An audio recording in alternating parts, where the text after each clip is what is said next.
আপনার মোবাইল ফোনের সাউন্ড হঠাৎ করে কমে গেলে কিভাবে বাড়িয়ে নেবেন আজকের এই ভিডিওতে আমি আপনাদেরকে দেখিয়ে দিব। প্রথমে আপনারা যেটা করবেন, আপনাদের ফোনে থাকা যে পুরাতন অ্যাপসগুলো রয়েছে সেই অ্যাপসগুলো কিন্তু আনইনস্টল করে দিবেন। এখানে দেখতে পাচ্ছেন ইংরেজ নামে যে একটা অ্যাপস রয়েছে, এটা কিন্তু অনেক আগের একটা অ্যাপস, আপনার ফোনে ইনস্টল করে রেখেছিলাম। এই অ্যাপসটাকে অবশ্যই আনইনস্টল করতে হবে। আনইনস্টল করার পরে আপনারা যেটা করবেন, চলে যাবেন মেসেঞ্জারে চলে আসার পরে মেসেঞ্জার যে অ্যাপসটি রয়েছে এটাতে চাপ দিয়ে ধরে রাখতে হবে। আর ধরে রাখার পরে নিচে আরেকটা অপশন দেখতে পাচ্ছেন অ্যাপস ইনফো, এটাতে ক্লিক করতে হবে।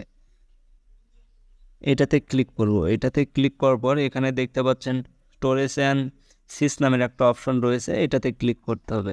এটাতে ক্লিক করার পর নিচে একটা অপশন দেখতে পাচ্ছেন ক্লিয়ার স্টোরেজ, এটাতে ক্লিক করতে হবে। এটাতে ক্লিক করার পর এখান থেকে ব্যাক দিকে আসবো।